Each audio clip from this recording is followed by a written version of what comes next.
Greg is 55 and he had coffee at home this morning on a Tuesday, the way he's had coffee every Tuesday since March. He stopped working 2 months ago. His household spends about $72,000 a year, comfortably covered by the portfolio he spent 30-some years building. He didn't inherit money or sell a startup. He spent 31 years working as a mechanical engineer at a mid-size manufacturer in Columbus, Ohio, drawing a normal salary in a normal industry. Most of his coworkers from that manufacturer will still be there at 65. Some will work until 70. What separates Greg from them isn't income, luck, or any single decision he made in his 50s when most people start paying attention to retirement. It's 4 decisions he made at 4 specific ages, each one closing what I'd call a window. Greg didn't make 4 good decisions in a row. He made 4 time-sensitive decisions in the right order. The order is what the people working until 70 missed. Today, the 4 windows, the math behind each one, and the dollar cost of missing each. The windows close at 35, 45, 50, and 55. If you're in your 40s or 50s watching this, 2 or 3 of those windows are still open. The math is the same. Only the years remaining change. I'm Tom. This channel is about real personal finance for normal people, the kind that actually works instead of the kind that sells you a course. No motivational fluff, no fantasy returns, just what the math actually does over time. If that's what you're here for, hit subscribe. Today, the 4 time-locked decision windows that separate the people who choose their retirement date from the people whose date gets chosen for them, with the dollar cost of missing each. Window 1. Career Capital Allocation, age 35. This is the window that does the most quiet work in the entire retirement equation, and it's the one most people don't realize was a window at all. At 35, Greg made one decision that he repeated every year for the next 20 years. He locked his household consumption at the level it was at when he turned 35, and committed to letting every dollar of real income above that level route directly to his investment account. Each annual raise got divided into 2 pieces. The inflation portion, roughly 3%, went to lifestyle to absorb the rising cost of groceries, rent, and everything else getting more expensive. The real raise portion, the actual increase in purchasing power, went straight to the portfolio. It sounds modest. Run the math and it isn't. Greg started at 35 earning $80,000 a year and saving 15%, which is about $12,000 of contributions in his first year. His real income grew at roughly 2% annually for the next 2 decades, the historical average for engineers in his region. By age 54, his real income had grown to about $117,000. Because his consumption stayed locked at the year 35 level, his savings that year was nearly $49,000. His effective savings rate had climbed from 15% to 42% without him ever feeling like he was tightening his belt. He just stopped allowing the belt to loosen. 20 years of those growing contributions at a 7% real return ended at approximately $1,100,000 from window 1 savings alone. Compare that to the peer who keeps a flat 15% savings rate of whatever the current income is, never capturing real raises but also never explicitly cutting. Same starting income, same growth trajectory, same investment returns. The peer ends at approximately $610,000 from the same 20 years of contributions. The differential at age 55 is approximately $500,000. That's the missed cost of window 1. The reason this window opens at 35 and starts closing every year after has 2 parts. The first is mechanical. A dollar captured at 35 has 20 years to compound at 7% real, producing about $3.90 by 55. A dollar captured at 45 has 10 years to compound, producing about $1.90. The $35 has roughly twice the impact of the $45 before you factor in anything else. The second reason is behavioral. At 35, lifestyle patterns are typically still flexible. Mortgages are early in their amortization. Family spending hasn't fully expanded into peak years. Installing a consumption ceiling at 35 faces meaningfully less resistance than installing the same ceiling at 45. When the kids are mid-school, the house is bigger and the lifestyle has gathered momentum. Greg installed the rule once at 35, and the system ran by itself for 20 years. The detail worth noticing is that Greg didn't have to feel deprived to make this work. His real consumption stayed at the level it was when he was 35. He wasn't tightening anything. He just stopped allowing his lifestyle to ratchet upward each year. The ratchet is the thing that costs most people their retirement. Every raise becomes a slightly nicer car, a slightly bigger house, a slightly more expensive vacation, and the spending floor rises permanently to absorb it. Greg's rule wasn't austerity. It was a refusal to install a ratchet in the first place. Window 2. Tax bucket diversification, age 45. By 45, Greg had accumulated about $800,000, almost all of it in his pre-tax 401k. The decision at 45 was whether to keep funneling everything into pre-tax, which was the default his plan provider made easy, or to start deliberately splitting his contributions across tax buckets. He chose to split. Going forward, half of his roughly $30,000 a year in tax-advantaged contributions kept going into his pre-tax 401k, capturing the immediate deduction and his employer match. The other half went into a Roth 401k, paying tax now at known rates rather than later at unknown ones. Same total dollars going into the market either way. What changed was which tax envelope held them. The reason 45 is the right age for this window has to do with the size of the existing pre-tax balance versus the time available to grow a Roth counterweight. At 25, you have so little accumulated that the split barely matters in dollar terms. By 45, you have enough pre-tax balance that the forced required minimum distributions starting at 73 are going to be substantial, and you still have 10 or 15 years to build a Roth balance large enough to balance them. By 55, the remaining accumulation runway is too short for Roth contributions alone to make a meaningful counterweight. The Roth bucket does three structural things. The pre-tax bucket cannot. It has no required minimum distribution at 73, so it grows untouched as long as you want. Withdrawals from it don't count toward the modified adjusted gross income that determines IRMAA brackets or Social Security, taxation, and the eventual heirs receive a Roth balance tax-free, where they would receive a pre-tax balance with a 10-year forced drawdown clock and ordinary income tax on every withdrawal. None of these matter much at 35. All of them matter at 75. I covered the math on this in the recent video on what restructures at 55, including the 3 IRS invoices that arrive between 65 and 73. The short version: a retiree with a $1.5 million pre-tax balance at 73 faces RMDs starting around $57,000 a year and growing, all of it ordinary income, dragging IRMAA up and pulling Social Security into the 85% taxable bucket. For Greg, the window 2 split at 45 plus the Roth conversion window between 55 and 73 combined to shift roughly $600,000 of lifetime savings from RMD eligible territory into Roth. The lifetime tax savings on that shift, including avoided IRMAA tiers and reduced Social Security taxation, work out to approximately $200,000 over the 30 years following his retirement. $200,000. That's the missed cost of window 2. Window 3. Lifestyle ceiling, age 50. This is the window no retirement calculator models because the variable it controls isn't financial, it's psychological. At 50, Greg already had the window 1 consumption discipline in place, so his lifestyle was already locked at the level it had been since 35. But 50 is where most people who don't already have that discipline finally let it loose. The 50s are typically the peak earning years. Promotions land, bonuses grow, kids start to leave the house freeing up cash flow. The temptation to finally upgrade the lifestyle after 20 years of restraint is real. And most people who reach 50 with meaningful savings end up giving back 10 or 15% of those savings to the upgrade. If Greg had let his spending inflate at 2% real per year between 50 and 55, his spending at 55 would have landed around $79,000 instead of $72,000. That difference compounds in two ways. The first effect is direct. Roughly $7,000 a year of additional spending Greg didn't do between 50 and 55 would have represented around $20,000 of foregone investment contributions over those years plus compounding losses, totaling about $30,000 of lost capital.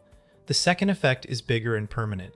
His retirement portfolio target changed. At 4% sustainable withdrawal, Supporting 72,000 of annual spending requires about 1.8 million in invested assets.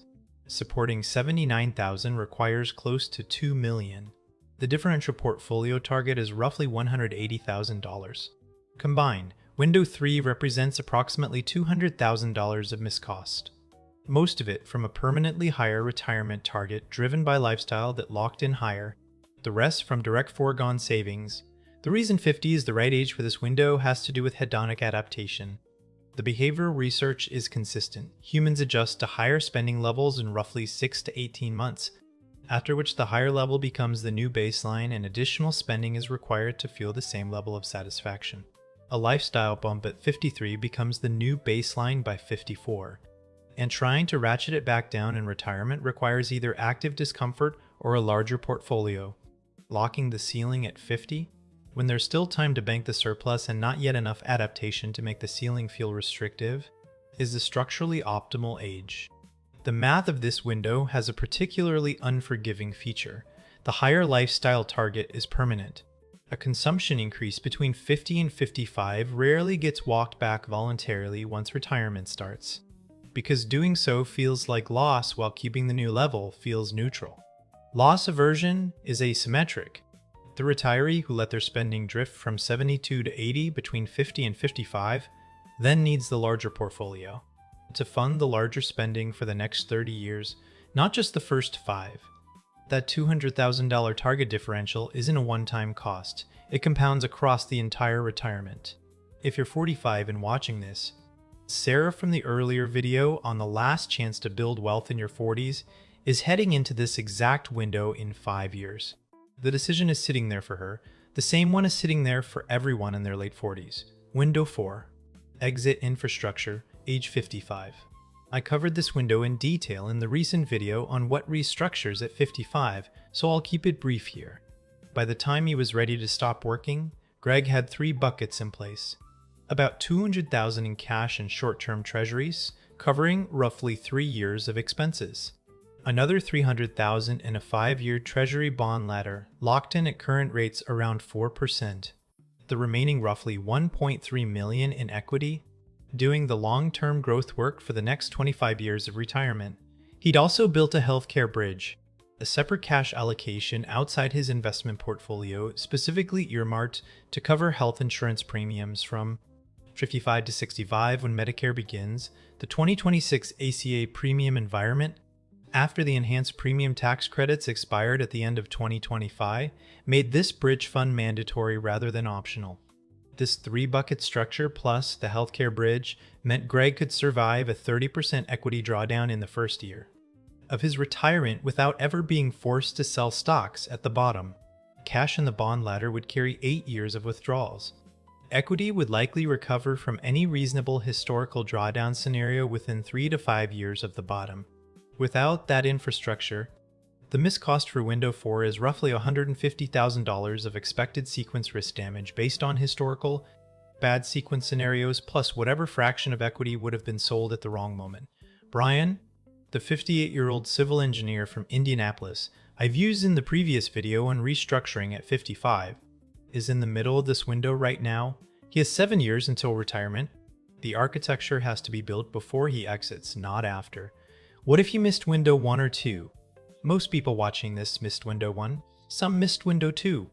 The math still works, but the available recovery looks different at different ages. If you're 40 and you didn't install the consumption ceiling at 35, you've lost 5 years of compounding runway. Installing the ceiling now still adds meaningful capital by 55. Roughly $250,000 at 7% real return on a moderate income trajectory. Not the 500 you would have built starting at 35, but not nothing. If you're 50 and you haven't started Roth diversification, you're inside the late half of window 2, but still on the right side of it. 5 years of split contributions plus the Roth conversion window from 55 through 73 can still shift meaningful. Balance from RMD eligible to Roth, the miscost shrinks from $200,000 to perhaps $100,000. Still real money.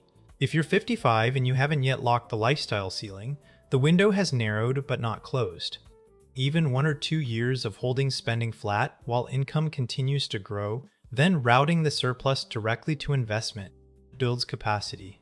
My video on payday routines covered the specific mechanics of capturing late career paychecks during the highest leverage earning years. Math at 55 is harder than at 50, but it's not zero. For someone who missed window 1 entirely and only started saving meaningfully at 50, the recovery path runs through the catch-up windows in the tax code. The 401k catch-up of $8,000 beyond the standard limit from age 50, plus the super catch-up of $11,250 between 60 and 63 under SECR 2.0, plus the HSA catch-up at 55. Used together can shift around $50,000 per year into tax-advantaged accounts during peak earning years. 12 to 15 years of doing that aggressively from age 50 can recover roughly half of what was missed by skipping window 1. Not the full amount, but meaningful enough that the gap between retiring at 55 and retiring at 65 remains crossable for late starters. Who do the late stage work consistently? Takeaway: missed windows don't mean a missed retirement. They mean a smaller margin and probably a slightly later target date. Recovery math is still available at every age this side of 70. What you can't recover is the time that's already passed. What you can still control is the decisions you make from this point forward. 3 concrete actions calibrated to whichever window is currently open for you. Action 1. If you're between 30 and 45, install the consumption ceiling this week. Pick your current household monthly spending number, write it down somewhere you'll see it, and commit to letting that number stay flat in real terms through your next several raises. Set up automatic deposits from each paycheck that route the real raise portion of any increase directly into your investment. Account before it lands in your checking. Money you never see doesn't feel like sacrifice. Money you have to manually move feels like loss every single time you move it. The automation is the actual mechanism. Greg didn't have to decide every month whether to invest his raise or spend it. The decision was made once in writing, when he set up the auto transfer at 35, and then it ran by itself for 2 decades. One decision repeated automatically is structurally more reliable than the same decision made manually every month under varying conditions of stress and temptation. Action 2. If you're between 45 and 55, run the tax bucket diversification check. Pull up your current pre-tax 401k and IRA balance. Project its growth to age 73 at a moderate return assumption. Calculate the projected first-year RMD using the IRS divisor of 26.5.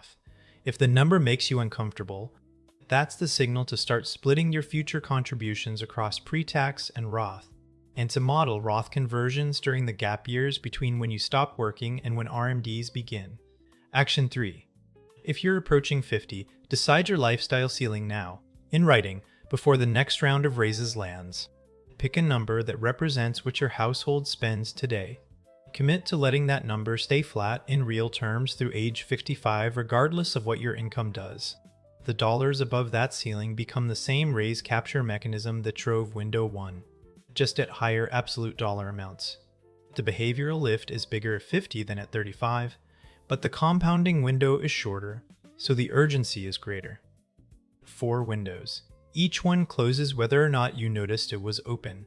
Combined, the 4 windows account for roughly $1 million of structural differential between the people who choose their retirement date and the people whose date gets chosen for them by health, layoff, or running out of runway. Greg didn't make 4 good decisions in a row. He made 4 time-sensitive decisions in the right order. The order is what the people working until 70 missed. Most of them miss window 1, which produces the largest single chunk of the differential.